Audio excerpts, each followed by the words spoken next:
Hello and welcome. You are listening to the Spiritual Sisters podcast. This is Gabrielle Celeste. Do you guys remember that episode that we did at the end of 2023 where Gabby said that she was going to have a new introduction in 2024? Because she lied. Do you remember? Okay, you must be psychic because no, I was thinking the same thing. As soon as I started saying it, I was like, fuck, Gabby, you don't have a new intro, whatever. You don't. Hey guys, it's Nichole, and we have our beautiful friend Elizabeth with us. Hey girl. Hey. Hi. I'm so excited to be on your podcast again. I mean, Yay. an honor. You're the first repeat guest, which we Oh my love. Gosh. Yeah, I'm so excited. I'm so happy to play with you girlies. I love you guys so much. Aw, we love you. Oh, I love that you said that you're excited to play with us because today we're talking all about the inner child and children just play. So I love that. Okay. Mm-hmm. Elizabeth, we are doing things a little bit differently this year. Ooh. Not very, very different, but we would like to know from our guests a few things. So, Elizabeth, what are your big three? Okay, so my big three, I'm a Libra sun, an Aries rising, and a Taurus moon. Mm-hmm. Oh, okay. That's big unbothered energy and less bothered. Super unbothered. Unless provoked. Yes, exactly. Yeah. Okay. And what is your human design? Ooh, okay. So I think my human design, I'm a generator. And I want to say I'm 5'2", a 5'2" generator. I was like, is that how tall you are? Because you're about probably No. 5'2" also. I mean, I am. I'm 5'1", and it sounds like I'm saying my height. I'm like, no, not your height. No, the 5/2. I think it's it's I forgot what it's called. It's the sage and the sage, or the hermit and the, I don't know, the learner. I'm totally butchering it. Okay. Or maybe I'm 6'2". I think I'm 6'2". Oh, I was going to say, I'm pretty sure anyone that has a 5 line in their profile, which I think is the right way of describing it, is a natural therapist. Oh, that's not me. I think I'm a 6'2". Mm. I'm sorry to anyone who's following human design, and I'm butchering it so terribly. We're 4 6s, and the 6s are, I forgot what they are. Like experts, right? I don't know. Yeah, or the natural or something. Something like that. But we just had an episode on human design. We should know this. We should. I had a reading. One of my Shine Method girlies, she gave me a reading, and I keep thinking, I think I'm a 6'2", but I keep thinking for some reason I'm 5'2", and so then it always just crosses. So you're a generator by the skin of your teeth. You're more reflector projector, huh? Yeah, all the people that I've had readings or that just happens to look at my chart are whoa, we've never seen your kind of chart before, because I guess out of all those little boxes and squares, I only have 2 filled in and the rest are open. So that's not really normal for a generator. So a lot of people think I'm a projector or sometimes even a reflector. And I'm no, generator. Interesting. Okay. What is your favorite or your go-to spiritual podcast? And we're not looking for you to say ours, but we're trying to get ideas of other podcasts that people like. Or that people like that we could maybe check out. I mean, you ladies were number 1 on my Wrapped, so so there's that. But I'm trying to think. Beyond the Emerald Veil, I love listening to. Nikki's podcast, obviously love. I'm trying to think. That's kind of, those are you guys would probably be my top 3, those ones. Okay, we love those too. Okay. And if you could read for any celebrity, who would it be? Oh my god, I've never gotten asked that question. Who would I read? The Olsen twins. It's coming, girl. The Olsen twins. I love them to this day. Both. I would love to read both of them. Package deal. Didn't you say me and Gabby were the Olsen twins? Yeah, I joke because you guys are the astrological, spiritual Olsen twins. It runs deep. Oh. I mean, you guys were born on the same day. Yeah. Oh my gosh, I love that's a good answer. Okay. If you could go to any concerts of an artist, whether they're alive or no longer alive, who would it be? I would love. I've been really into like classical music lately, which is kind of random, but like Mozart and Beethoven, like to see their like evil genius. Not evil, not that they were evil, but they're like genius, like mastery, with their crazy hair and their frantic playing and everything. Like I would love to see that. Oh, that's a good one.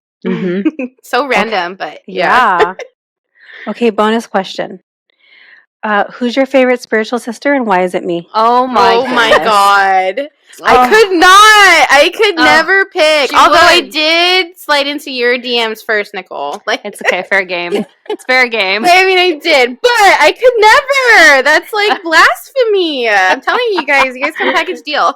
Just like the twins. We are. Yeah. Okay, that wasn't a real question. I guess you passed though. Okay. I was like sweating. I'm like, oh my God. So much pressure. Like episode of Maury. Okay, so who's the father? All right, so who's the sister? Yeah. Today we're talking all about the inner child. So, dun, dun, dun.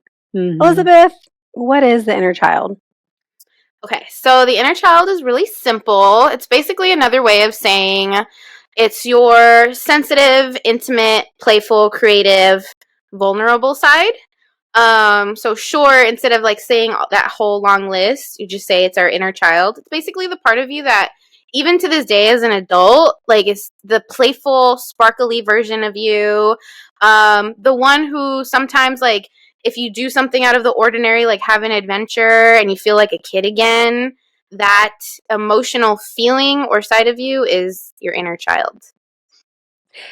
I was at the park today with my son and there was this adult and she was on the swing and man, she was just swinging her life away and she was going so high. And my first thought was, what is this adult doing? She's going to hit a kid because she was going high. And then my second thought was, oh, look at her connecting to her inner child.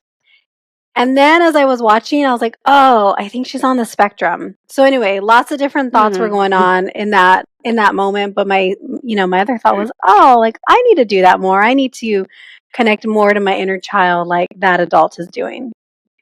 I do notice that like a lot of parents or a lot of adults that have children in their lives, children bring out the inner child in adults. And I think that's what makes it so endearing, especially when you're looking at like, for me as a woman, like for a potential partner and like the partner's really good with kids, like you get to see this very like vulnerable, playful, open side that you don't normally get to see in like a work setting or a productive, like, grind, hustle setting. So it's fun because I have children in my life and I get to see them play in the park and they bring out that spark and they're like, hey, come play, because like all they care about is like connecting and playing and making memories and laughing. So like to be able to see that in adults when they do interact with their kids is that's it. Like that's that side that I think needs to come out like much more often with no excuses or no like reasons, just because we need that sparkle and we need that magic. Right. Were you going to say something else? No, I'm absorbing because the inner child work is not fun. And it's necessary, though. It's like, I mean, I had a reading with you, and I'm pretty sure I just left crying. I put you through the ringer. The best way.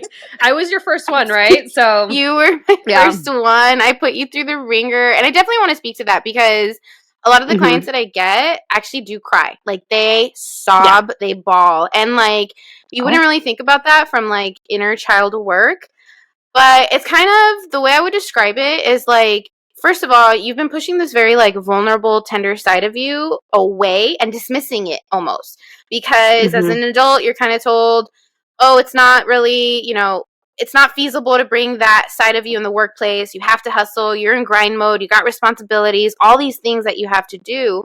So when they come into the space with within my session and they have that 1 hour to like really sit and connect to that side of themselves, all of the energy and the like armor that they've been carrying just comes out the window and they start crying because I guide them through a meditation where they visualize their inner child. And a lot of the times the inner child comes like when they're like 3 years old, 4 years old. So you just see like their inner sweet, innocent selves with like big eyes looking up at them, really happy.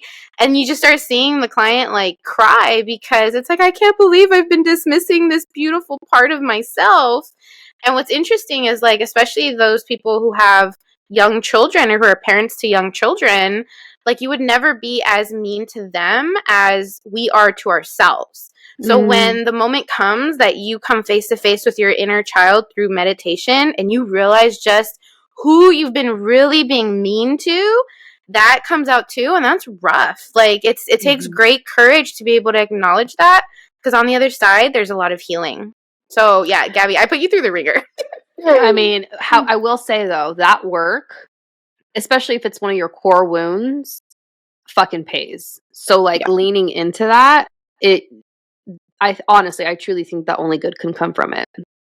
I think so too, especially because like nowadays, I think a lot of the symptoms that we're seeing in society is actually a result from like inner child work or lack thereof. If you look at politics today, it's kind of wild. Like you do see a lot of these like tantrums and outrageous things being said. The statistics, which is very like sad and dark with the war in the Middle East, is that a lot of children are being affected. I kind of think that that's like a mirror of like really what's going within ourselves. And I think what makes this work so important and special is that by having a place for people to connect to that vulnerable side, they actually not only grow in compassion with themselves, but they grow in compassion for others because they can resonate and they can feel like both emotions. I have one comment that I'm going to pass it to Nichole. It was I was listening to an episode on Manifestation Babe, Catherine Zankina's ayahuasca I trip. was just thinking about her right now. And I mean, this is neutral from the perspective of like politics and where we stand, but she had said when she was on her ayahuasca trip how she basically saw like Mother Earth crying out for help, and that's why a lot of the psychics are activated right now at this time. And she saw certain political figures. I think the one she spoke to was President Trump, and how it was his inner child pretty much acting out as to why we see a lot of just some of the chaos that he has created, depending on what side of the aisle you stand on with, him as president. But I had never thought of it that way. I was like, oh shit, like maybe it really is just their inner child screaming for attention, and this is why they're acting out the way that they are. That was exactly what I was thinking. Because she had said that too. She was saying how a lot of the issues that we have are because a lot of our leaders are running around with these, I forgot how she phrased it, but like basically like these wounded inner child, right? And they're basically, all these leaders are throwing tantrums. And that's why there's so much chaos everywhere, not just with President Trump, but everywhere. Like every political leader is operating from being a walking, talking, like an underdeveloped subconscious, like tantruming child. Yeah, to that point, like I definitely so exactly what you said, Gabby, is that like inner child work is actually really serious business, because when people think about like play, you think like, oh, I'm just going to play and it's going to be light and fun and everything. But something that I tell my clients over and over is that like the inner child is not alone in a vacuum. When you work on the inner child, you work on the inner parent, and the inner parent is the responsible, integral part of you that's moral and like is honorable and all of these good things. So a lot of the times, if you think like, oh, inner child work, I'm just going to play all day and like cater to the whims of like my younger self, that's where you get what you see in politics of like just all bets are off. It's a jungle out there because the wounded inner child just goes unchecked. But when you have a place where you can sit and really come from both sides of like your inner child and your inner parent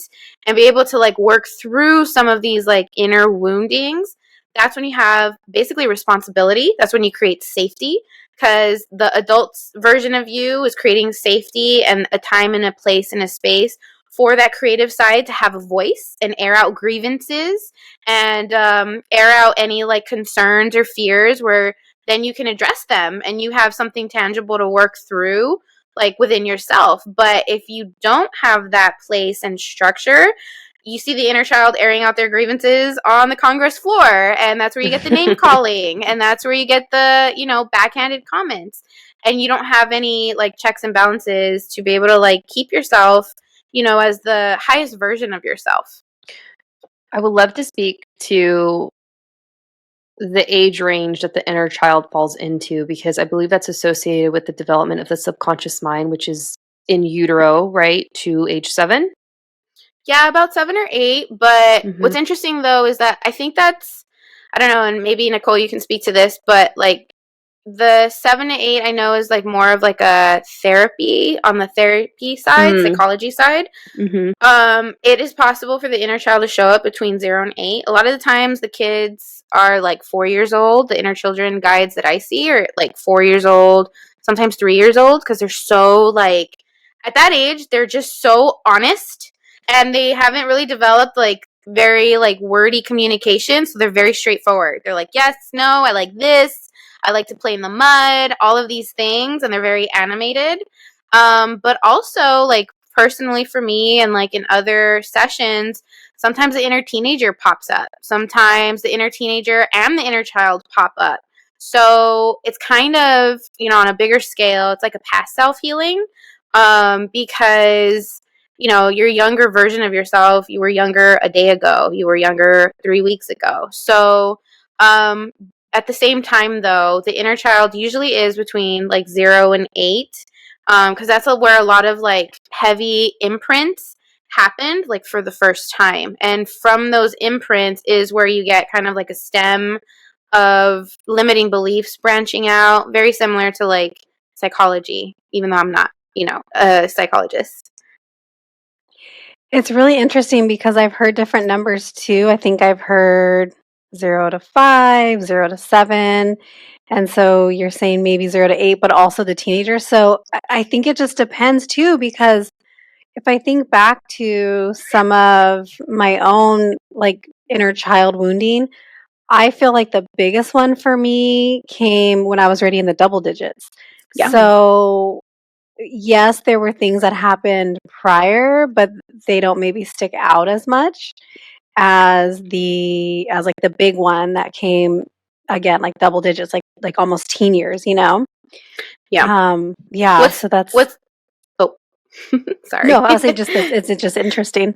It was choppy. Yeah, what's interesting is that like, so even in my sessions, and I think that happened with you and I, Nichole, is that your inner child that came to you, I think, was older, and the inner child that I saw of you was like 4 years old. And so for me, I usually make the intention or set the intention to just meet with the guide that is like most ready to like play. So a lot of the times that's why they come to me very young and like spirited, because they're very like connected to like your soul and your highest self at that time, because they don't have that filter. And then also, you know, to your point about double digits, it's definitely a work that involves layers. So if you have your personal experiences, if the first layer that's accessible or that you can remember is double digits, then that's probably where you are going to go. But then the more you dive into that work and you peel back those layers and basically dissipate the energized emotions underneath in your body, that's when you kind of get deeper, and basically at a younger age where you can really see things that happened before, where you're like, oh my God, I never put these pieces together, but there's so much clarity now, and that's where you get healing. Yeah, it's interesting. Go ahead. Oh, I was You just go going to ahead. say, to your point, I'll make a quick one. This work does not happen overnight. It No. is like years. Ongoing. I think it always yeah. happens. What were you going to say, Nichole? It's exhausting. I really don't like inner child work. And Were you born on June 22nd too? I think so. I really don't like inner child work. My therapist was always trying to get me to do inner child work, and I couldn't do it. So she would tell me to imagine me sitting with my inner child and to just like hug her and love her. And I could never do it. I was just like, no, it's like, I can't. And it was so interesting because I can hug and love on my son all day, every day, right? I mean, my son's huge and I'll still like hold him and cuddle with him as if he's a baby. And I was trying to envision, okay, well, it's just your son, but it's you. And I could not do it. And I would refuse and refuse and refuse. And I wasn't purposely refusing. My mind just couldn't go there. Mhm. And it would make me so uncomfortable. And I would just start crying. And I was like, no, like I can't do it. Sorry. Mhm. I recently, I was telling you before we started recording, I recently did a inner child meditation, and my inner child that came to me was about 8 years old. And it was so funny because I was telling you she was so excited to see me. And I wonder if that was the difference because this time I could hug her. And this time because it's like walking you through and then take their hands and this and that. And I took her hands and I was just kissing her the way I do with my son. And I was just like loving on her. And then I took her in my lap and I was just holding her the way I hold my son. And I wonder if it's because she came to me with that excitement because she told me she was just like, she was so excited. And I was like, hey, what are you so excited about? And she was like, because I get to be you. And I was like, what? like in my mind, like, girl, no, like we are a work in progress. We are a mess. But she was so excited. Mhm. And then I was just like, oh, like, okay, I can love you. I can love you the way I love my son. And I remember in that moment, I was like, I couldn't do that in therapy for the longest time. I was just like, nope, nope, nope, not going to happen. It's just, we're not going to go there. So just really interesting how it took a while for me to be able to get to that point of where I could like love her and like do all the things to her and like for her that I do for my son, like in that like loving physical way. Oh, that's beautiful. I think like that's part of like the endearing part is like there's so many points to what everything that you just said because first of all it does take people some time sometimes. Like it doesn't happen overnight. Sometimes the setting is important too, depending if you're in a therapist's office versus like me where I take a more like spiritual approach and like meditative approach to like the inner child where I'm basically helping the person connect to like their body and to their feelings and possibly like energy and emotions that they haven't been addressing for a long time.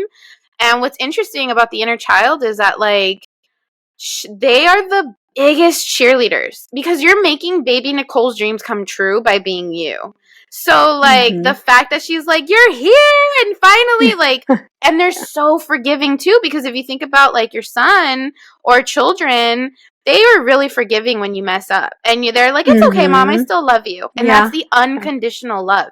That's the unconditional part of you that like loves you and cheers you on, is excited. And it's like, a lot of the times too, the reason why clients cry is because like the clients will put off for years of like doing this work when they know they should be doing it.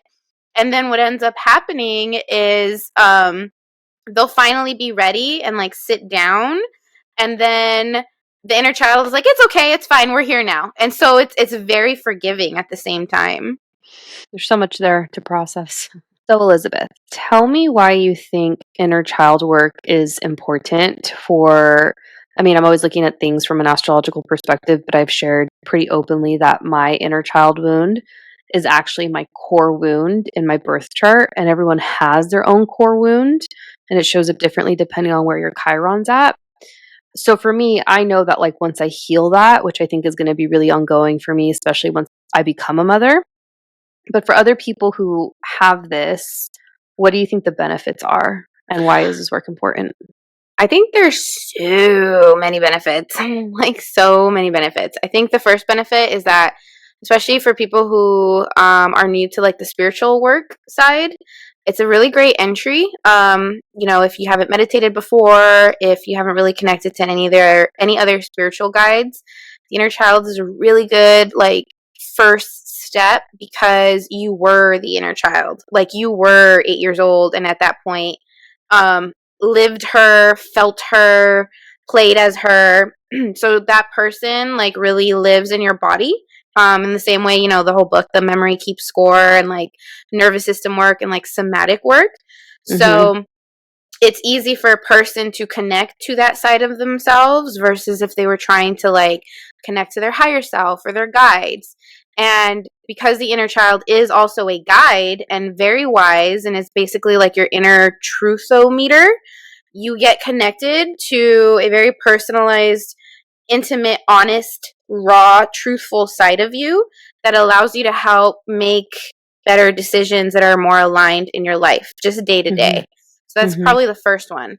The second one is because when you do the inner child work, you actually free up a lot of energy, because what ends up happening is when you meditate and you revisit a time in your past that was very difficult for you, or challenging, or traumatic, or problematic, because you're an adult and you've gained more wisdom living through life, you're able to go back to this point in time, holding your inner child's hand, and basically see it from a different perspective. So if you and, like, for example, if you and your mother didn't get along, you might be able to have a little bit more compassion and awareness, because you might look back and be like, oh my God, yes, my mother made mistakes, but she was single, she was stressed, she had 3 other kids to look for. So you may not be holding like certain feelings as,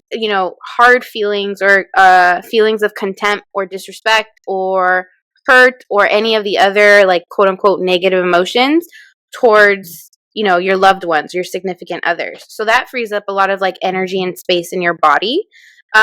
When you free up that energy and space in your body, you feel it. So you then become more primed to, again, make more aligned decisions. You have kind of like a lighter outlook on life. There's a lot more compassion for not only yourself, but the people in your life that you may not have had otherwise. And then I'm just going to keep going, even though Nichole froze. Okay. And then also too, like, to the point that you're talking about, like the Chiron from the astrological side. So my Chiron is in the 4th house, which is the mother.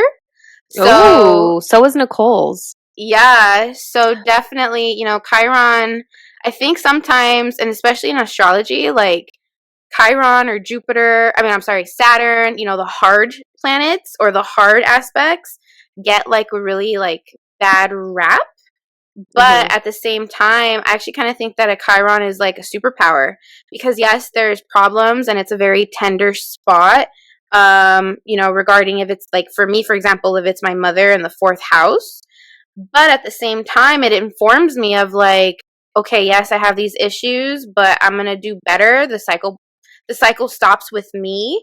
It's a tender spot, so it's more sensitive. So I'm able to like use it as like a more sensitive truthometer instead of like a point of pain. So it really informs a lot of the healing that I want to see in life, even though it's coming from a very like, I had to basically learn the hard way.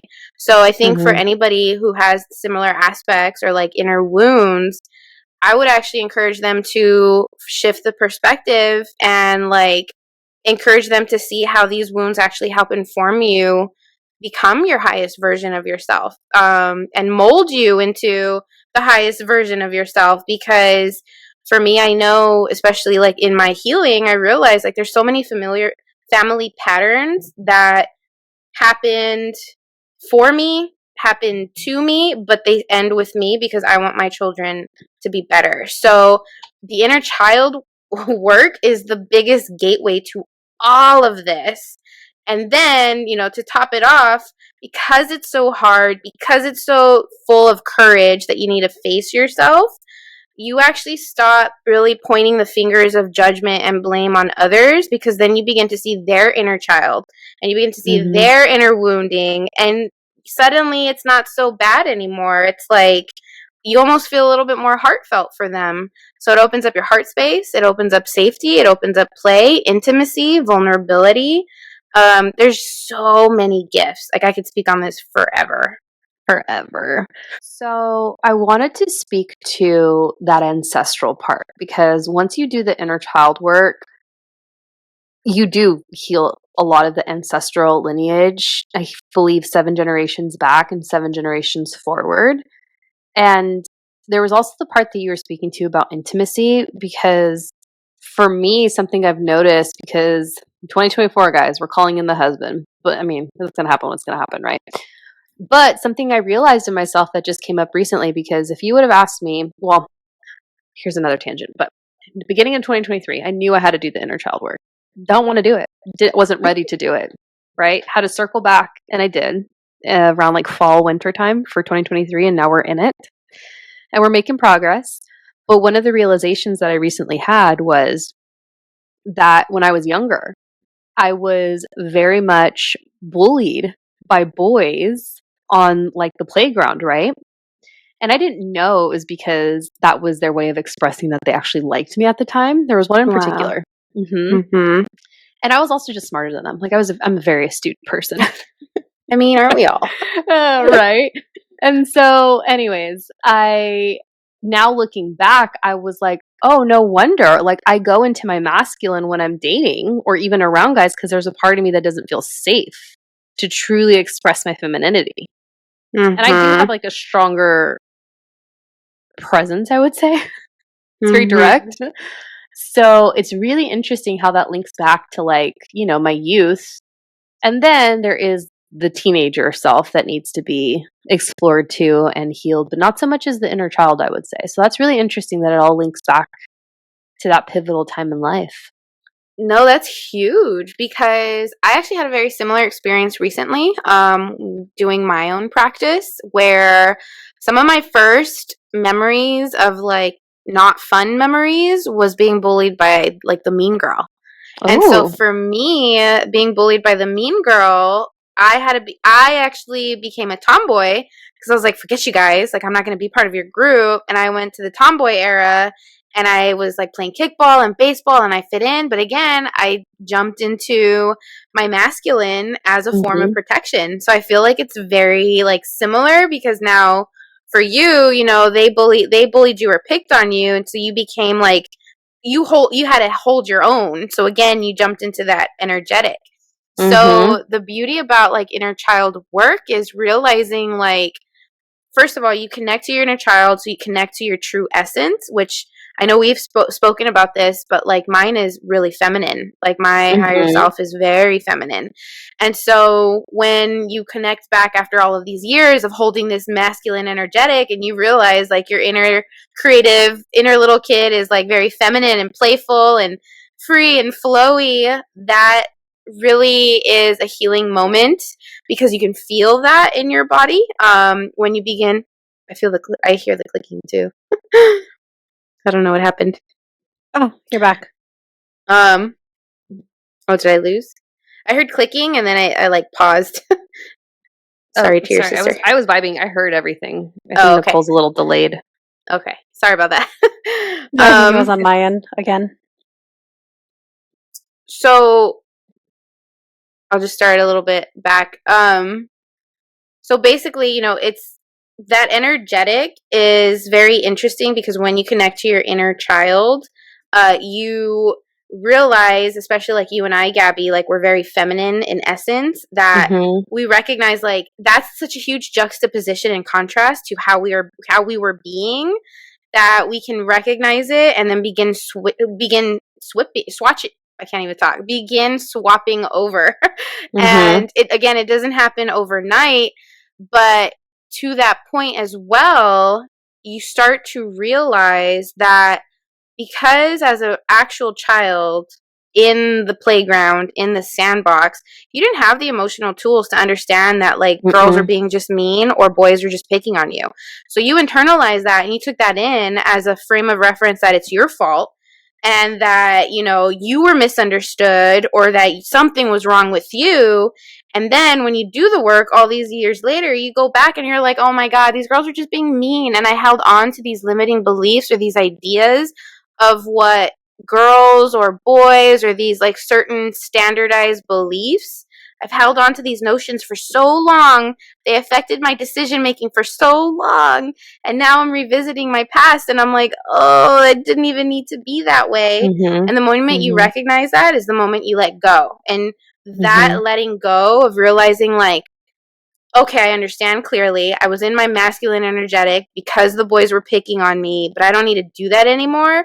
What else can I do now? Now, how can I express my feminine ways? So you're freeing up that space. You're rewriting your story. You're pulling out old programming and limiting beliefs that you held on to for so long. And you are now becoming a more aligned version of yourself that is primed to bring in the partner that you want. For me, to bring in the girl friendships that I want, to be the hot girl and like be my own, like feminine self, because like I had rejected that. I thought like girl or what is it, feminine girl equals mean girl. So all of that comes from revisiting your past with your inner child. Very similar to like the Christmas Carol of like, these are your, this is the ghost of Christmas, past, present, and future. Your inner child can take you down through memory lane to these old versions of yourselves from a very young age, where you can now clearly see where you picked up limiting beliefs that you basically had no business picking up, but you didn't know any better. And now is the moment where you get to drop them and keep moving with your life. I believe it's unblocking, if you will. So you can shed and then you can step into, or you can at least receive what you're trying to call in. So yeah, there's a lot to sit with there. Nichole, do you have thoughts? My one thought was that it reminds me of that movie, He's Just Not That Into You. And at the beginning, where the little girl is being teased by the boy, and the mom is telling her, oh, he's just being mean to you, or he's just teasing you because he likes you, and how she's explaining, and this is how early we get fucked up, and this is how early we come to have these like fucked up thoughts of relationships. And if a boy is being mean to me, it's because he likes me, right? And that, because it's so true. I mean, how many times did we hear that or experience that? Like, it's just, it's dumb. And then I had a second thought. What was the second thought? I don't remember. Go ahead. To your point, that's such a good point, Nichole. Because that's the other side of it. Because how I mentioned about like, it's not only the inner child, but it's the inner mother. So when you realize these dynamics within yourself, you begin to get better attuned to, if you have children or if you plan on having children, to them. Because if in that movie, if that mother couldn't explain it to her daughter in a way that made sense to the daughter because the mother wasn't attuned, she didn't have the tools to be able to articulate this to a 4-year-old, 5-year-old. Now that you've gone through it and you've done the inner work for yourself, you're better able to recognize it within your children, to be able to articulate it to your children because you have that language within yourselves. So it actually creates a better cycle of, I think it just creates a better cycle of like parenting and being a kid. And so like, that's what we need, right? Like, not only do we need adults to be responsible and connect to their creative and vulnerable side, but we need attuned parents to be able to keep those new cycles going. So that's the switch of healing by doing this inner child work, is now the parent is becoming much more informed, spiritually, emotionally, energetically, and they can pass it on to their kids. And to think like what can happen within one generation or 2 generations, I think that's part of like the big importance of this healing work, actually. I can't wait to be a mom for those reasons, because selfishly I feel like it's going to be very healing for myself, but at the same time I'm like, I want to be as healed as possible from all aspects before I bring in that season and chapter of life, because I know how much of a responsibility it is on all fronts. Definitely too, one of the biggest lessons that I'm learning from this is that like, I don't think the healing ever ends, like, because we're always growing, we're always evolving. Totally. For me, I'll speak to my experience, is that like for about 10 years I was doing the inner child, inner mother work. Now that I'm like starting a business of my own and holding sessions for clients, it's a different game. And I've talked to Nikki about this because I took her Shine Method course. But we talked about now, instead of the inner mother and the inner child, it's the inner momager and the inner talent. So because I'm hosting the session, I am the talent. So I have to take care of myself in a different way. I use a lot of energy, so I have to make sure I'm doing all the, tools of grounding and eating well and exercising. But my inner momager now has to think about ways to mother and nurture the professional or the talent. So it's kind of like an up leveling of this dynamic. And I'm sure as heck, like, the more we progress in our business journey or just like life journey, that dynamic of inner parenting, inner child work is just going to evolve and evolve and evolve. So it never ends. But one of the things that I did realize is that like repairing is really important, because I think, no one's perfect. So even if you have kids, you're probably going to make mistakes, and you're probably going to like, screw up and cause some injury or traumatic trauma or something, but what is really important is the repairing of it and being able to say, hey, you know what, I messed up. I was really cranky, or I was really scared. I'm sorry, that's not like me. And then usually like the kid or the inner child, whether you're parenting within or you're parenting without with your children, the children are always ready to be like, it's okay, mom, that's fine. And they keep going. And what's interesting about this is I'll share a personal story of mine. As I've done this work and revisited my younger self, obviously I would have memories like regarding like with my parents or with my dad. And recently, within this year, when I really dove in, I hadn't spoken to my dad in a while, and he would call me and he's like, oh, you know what? I'm so sorry for how I acted when you were a kid. And I was like, what? Like, where is this coming from? And then another time he was like, you had a boyfriend and I chased him away, and I'm sorry for doing that, because I feel like, I feel like you felt that you couldn't bring any boys home, and that's not what I want for you. Like, I want to be a family. And I'm like, again, I'm just randomly like cooking dinner and he's calling me with all these like, truth bombs. And so I took that as feedback of like the inner work that I've been doing, because I never went up to him and was like, you need to change and you need to apologize for this. Because I'm revisiting like my past, I'm actually shifting the energetics of my present, and I'm seeing the feedback through my father and through other relationships, not just him. People coming to me, clearing the air, revisiting, saying sorry, apologizing, that I never expected. Then I'm healed and I feel good. They feel good. And now I'm looking at my future from a different vantage point and ready to like grab life by the reins from a healed, empowered version of me versus someone who's been holding on to old limiting beliefs that were imprinted when I was a kid that I couldn't even understand. I wonder if this inner child work is also, or what are your thoughts on it? Does it also feel like a lot of subconscious reprogramming, because you're going back to those younger ages where our subconscious is forming? Because it almost sounds that way. Yeah, so I know I keep bringing up this book to you ladies, but I'm telling you, the Dr. Joe Dispenza book, Breaking the Habit of Being Yourself, it's wild, because in his book he talks about, he's all about the mind and about the subconscious and the conscious. And he talks about 5% is conscious, 95% is subconscious. He says that basically, long story short, the body is the subconscious, the mind is the conscience. So it would make a lot of sense then with the inner child work that the body speaks through feeling, the mind speaks through thoughts. So when I take my clients through meditation, I have them actually connect to the feelings and the sensations of their body. And so if you have butterflies in your stomach because you're feeling excited or because you're feeling anxious, a lot of the times this is your inner child guide communicating to you, sending you messages sometimes, usually based on the past, or sometimes it's like gut feelings of your truther meter of like, oh, I don't like this feels funny, or oh, I like this, let's pursue this.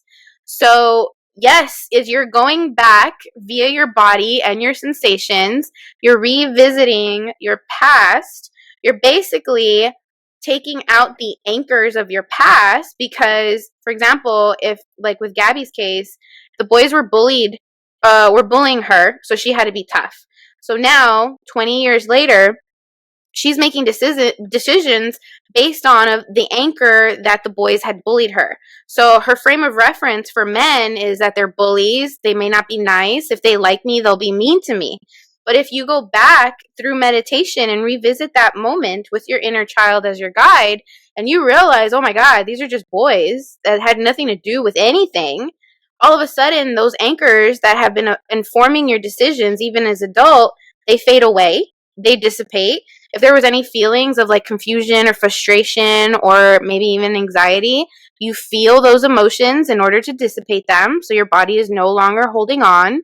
So then when you come out of your meditation, which again, Dr. Joe Dispenza talks about like meditation as reprogramming your subconscious. When you come out of that meditation, you have now like informed yourself in a way where you're like, you know what, guys may not actually be that bad. I think I was just holding on to things that weren't mine. And so 1,000%, I think it's like reprogramming your subconscious with a guide or a visualization of your inner child. So there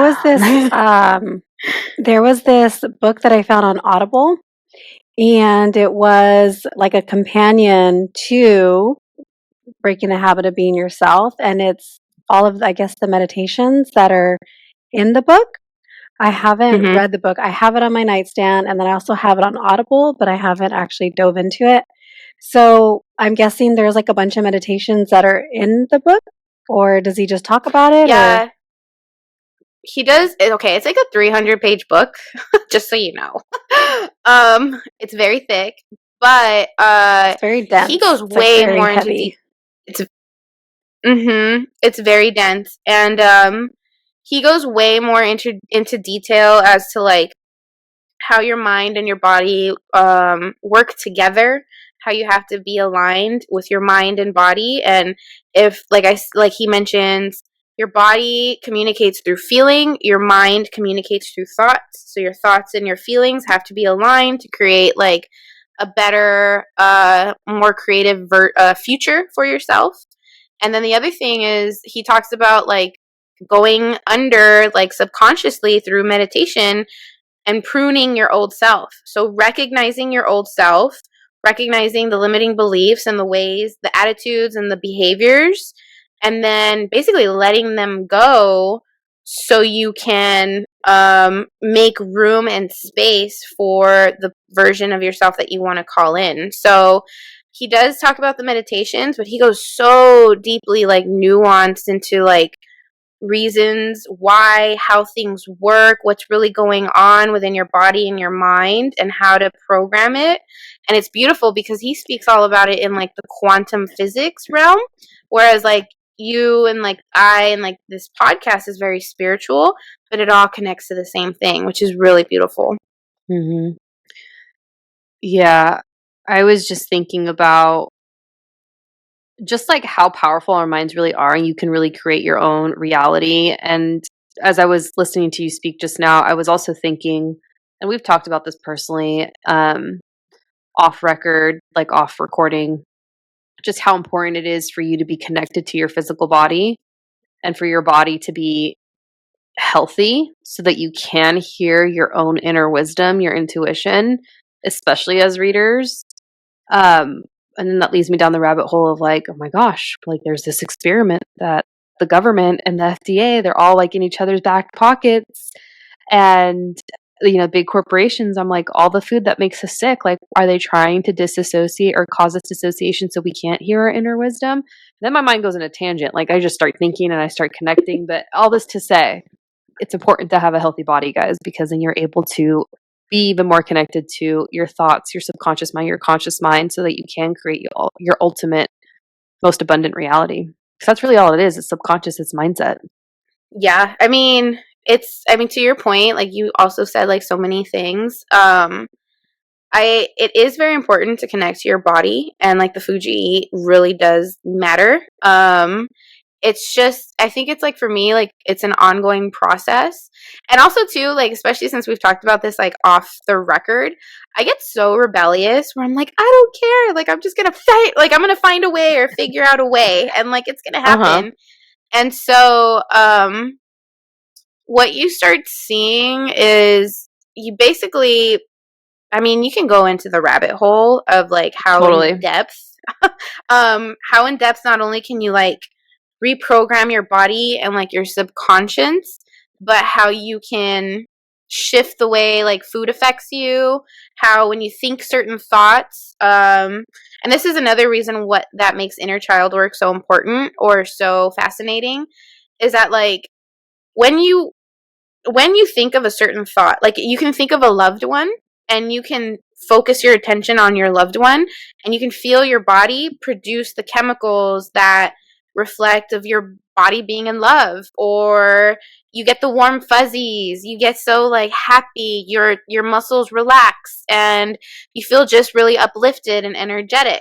Versus if you think about somebody that really bothers you, all of a sudden your body tightens up, you have clenched fists, you know, maybe like your eyes get dilated, you're ready to fight. So a really real physiological response happens in your body. So when we get back to like speaking about the inner child, a lot of the times people think like, oh, I'm feeling anxious and that's just who I am. But it might just be like a marker or an indicator that like, you know, your inner guide wants to speak to you, because you might feel excited actually, or you might have some reframing to do. So it really is a truly physical way that gives you clues on areas in your life that you can work on, that you can transmute, that you can dissipate the energy and heal. So that way, again, you free up that space to be able to like live a healthier life. And that's all within you first and foremost. And we haven't even talked about like food or anything outside. Like this is all interior things that you can do. So true. I was wondering, Nichole, can you hear me? Yeah. Yes. We can hear you. Okay. There's just a delay. Okay. So I was wondering, you mentioned a couple books. So you mentioned The Body Keeps a Score and you mentioned Breaking the Habit of Being Yourself. Are there any other books that you would recommend that are maybe really good specifically for the inner child work, or what are your thoughts? Yes. So my the biggest book that I read in the beginning of this year was The Dark Side of the Light Chasers. I think is what it's called. I got to look it up really quick. But this book is basically all about like shadow work, and it talks about for you to heal, like healing is not really like, it's not like you're broken and you got to put yourself back together, or you're cut up and you got to, you know, have all these like stitches and it's like this dramatic thing. Healing actually is recognizing and acknowledging that you've been whole this whole time, but you've probably been dismissing certain parts of yourself that society, parents, or even yourself may have deemed unacceptable. So again, if you think about the inner child, when you grow up and you become an adult and you're on the grind, you dismiss the very sensitive, creative, playful, sparkly side of yourself. So in essence, that actually could be a shadow side of yours, which again makes this work challenging, because now you are going and deliberately facing that which has been deemed for so many years of your life unacceptable and to be dismissed. And now you're turning around facing it and trying to incorporate it back to yourself. So when you talk about like healing and shadow work and the inner child, again, this is a beautiful guide to go through the shadow world and to begin incorporating and understanding that I've had these shadow aspects with me this whole time. All I needed to do was stop running away from them and turn around and face them. And once you do that, you incorporate them and you realize you've been whole this whole time, and you get to love every single version of yourself, every single aspect of yourself. And to be able to free up that energy. It's kind of like a rubber band that you're pushing away for so long. Can't really like, and it's kind of funny because for example, for me, I'm like kidding myself if I'm trying to hide my like, I don't know, side with attitude or like my bitchy side or something. Like people can see it. But for me to be in the state of trying to deny it, that takes up a lot of like my energy. So the book, The Dark Side of the Light Chasers, which I have to, again, probably add it in the notes or I could double check. But it talks about how actually like your shadow side or your unacceptable parts of yourself are actually just defense mechanisms that are like keeping you safe. And Nichole, you and I have talked about this before where like, you know, using certain aspects, the shadow, for example, for me, people pleaser is deemed as unacceptable and like I'm like a doormat or just too much, but that's actually the volume turned up on the fact that I really care about people and that I just want people to have a good time and that I want them to feel loved and whole and supported. So when you can recognize what aspects of yourself are turned all the way up and you realize you can turn those things down and shift judgment to curiosity and blame to acceptance, you begin to just basically love yourself and feel a lot more sparkly and playful and willing to be creative and intimate and vulnerable. Because the scariest part is to face the inner monsters, the inner fears. So I just looked it up, and it is The Dark Side of the Light Chasers. So Yes. And a great book. I love that. I loved love it. that you said that about oh gosh, what did you say? Turning judgment into curiosity. I hope Gabby heard that because we're very judgy. And I did hear that.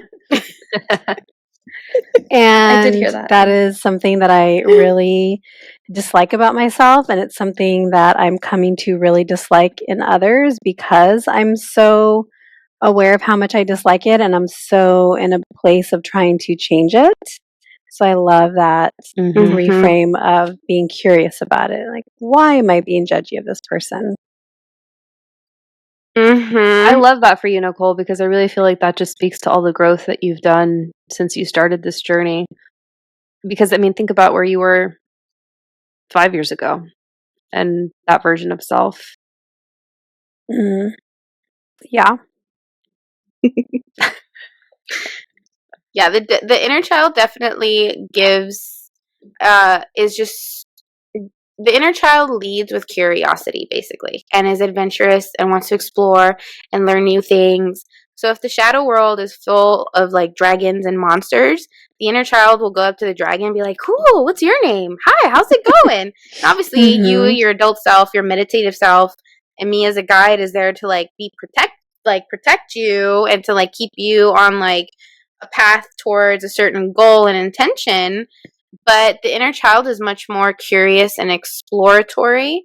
And so in the same way that you recognize shadow versions or aspects in others, when your inner child comes to the surface and you're very in tune with it, the person who's the annoying coworker, now you're going to look at the annoying coworker and realize like, oh, they're just using a defense mechanism because the inner child is really scared of like being seen because of, you know, their past selves or whatever. So you begin to recognize like this within people, and it lowers and melts away all of this armor that everyone has towards one another. And I think that again is very potent and very powerful and necessary. So what could somebody expect if they are going into a reading with you? I mean, I know what. I don't want to give it all away, though. The parts that you don't want to give away. I definitely. So I call it a reading, but I jump back and forth because it's a lot of different things. You can also call it like the inner child discovery session. Basically an hour where you get to sit down and connect to your inner child. I'll take you through a meditation where you get to interact with your inner child. We do a little activity because I just really like the tactileness of writing things down. I feel like it really helps ingrain that feeling. It helps ingrain just the experience into your body so that way you can revisit it much quicker.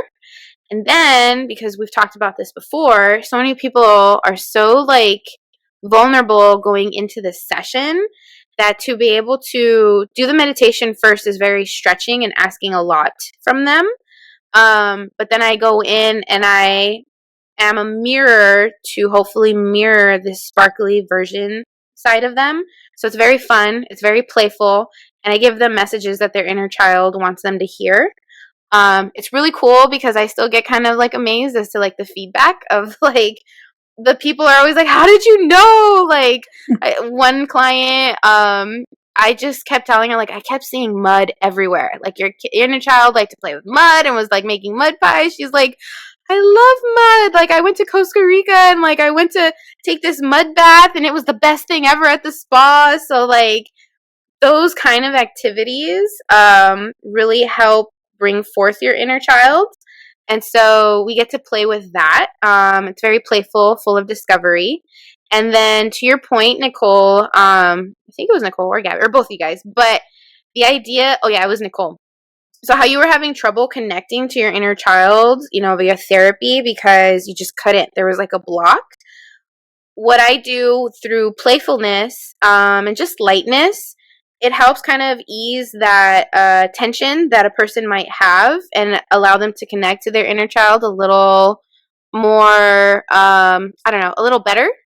And so what ends up happening is I encourage the client to explore with their inner child based on what comes up in the reading. So like the lady who loved the mud pies and did a mud bath for a spa, you're doing that and you're connecting to your inner child. If you love cooking, then make a delicious meal and you're connecting to your inner child. If you love to paint, draw a picture once a week as a way to connect with your inner child and play. So it's not just like always having to sit down in meditation. You can incorporate this aspect of yourself as you go throughout your day and you're honoring that very creative, playful side of you. Love it. Go book a reading, guys. Heal the inner child. The world will be a better place the more that we do this within ourselves. My thoughts. Well, Gabby, you need to heal yours first. I'm actually doing the work, honey. How are you? No, I am, but so you like talked about how you just resisted it so much, and we've talked lately too about how it's still something I think we're both resisting. Yeah, it's my core wound. Mm-hmm. Yeah, for sure. Okay. And Elizabeth, where can people find you? So you can find me on elizabethjuares.com. And on there, you can basically book a session, or you can find me on Instagram at BeYourselfEJ. And I really particularly enjoy being on like Instagram stories. I feel like that's where I connect to people because I'll just like chit chat like how we've been chit chatting. I love your stories. I think my hope through like my work is to basically inspire people to like be more audacious and playful and like intimate and vulnerable and just sparkly overall. And that doesn't come like without fear. Like it takes a lot of courage to like show up and shine and like be out there. But I think again, as I keep saying over and over, like I really think the world needs it. Like we need more people to like be their authentic, playful selves. It's like nourishing for the soul. Totally. Elizabeth, would you like to do our card pool for our audience? Yes. To close us out? Yeah. Share maybe a message for them? Okay, so the deck that I have is the Herbal Astrology Oracle. So it mixes astrology and herbs together, which I love. One day, hopefully, like I would love to come out with like a tincture that helps you unleash your inner playfulness. Oh, so I love that.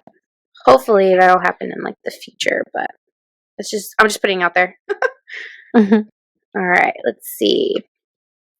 Just gonna draw a card.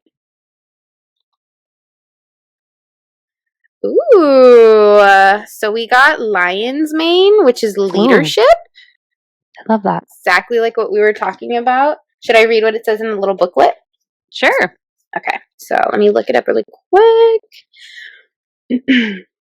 feel like lion's mane too is like very accessible. You can make that as like a delicious dinner with some like what is it? Tahini dressing. Comes out really good. Okay, so upright, which it was upright. It's sacred masculine, leadership, ambition, provider, strong-willed, spiritual power, which I think goes to like what we were saying with like, you know, Congress and politicians and just leadership in general. Okay, lion's mane has been used as a food and medicine for well over 2,000 years in the high mountain regions of Asia. Let's see. Buddhist monks were said to use lion manes as a nutritive food in tea to enhance focus and brain power during meditation. So if you want to connect to your inner child. In traditional medicine, lion's mane was used to combat qi, life force deficiency, nurture the liver, spleen, lung, heart, and kidneys, nourish the gut, and even fight cancer. It has the ability to assist nerve growth factor, which we were just talking about nerves and like rewiring, thereby assisting with cognition, memory, retention, and mental performance. I feel like that connects. It's capable of expanding perception and mental skills and is attributed to the powers of Mercury. Also known as the messenger of gods, Mercury is a great communicator, representing brilliance, intelligence, and free flow of energy, which is what we're doing. We're like unblocking. It's also governed by the sun, and it's a great provider of vitality, longevity, resilience, and adaptability. And then the guidance for it, it says it's a symbol of power, of primordial essence, the animus, which is like ancestral healing and like primordial roots. It says when we meet lion's mane, we immediately feel a regal and generous presence. And then it also talks about you are a wielder of raw power and may so you have to be careful. Basically, it talks about if you're out of balance, you can be overcompensating or you can block the flow of love coming in. Again, blockages. And then it says, lead your life from a place of compassionate leadership and the rest will follow. And I think that's such a perfect segue of like leading life with compassion via your inner child. How beautiful. Love it. I love that. Okay, Thank you so guys. much for coming, friend. We appreciate you. Yeah. Thank you so much for having me. Anytime. Go book a reading. You'll bawl your eyes out. And yeah, true. I don't want it to be scary. Just for the record, not everybody bawls their eyes out. But if you do, that's okay. It's a safe space. But we also have some fun. Not so scary. You know, we're just going to say bye. Elizabeth, do you want to say bye with me since Nicole's MIA? Oh, okay. I was texting you. I was like, just close out without me. Thank you for coming on once again. Oh, she came back. She said without me. She came back. I see her. I think I'm back. She came back. Oh, okay. You ready to say bye? Do you want to say bye with us, Elizabeth? Okay. Okay. Bye. Bye.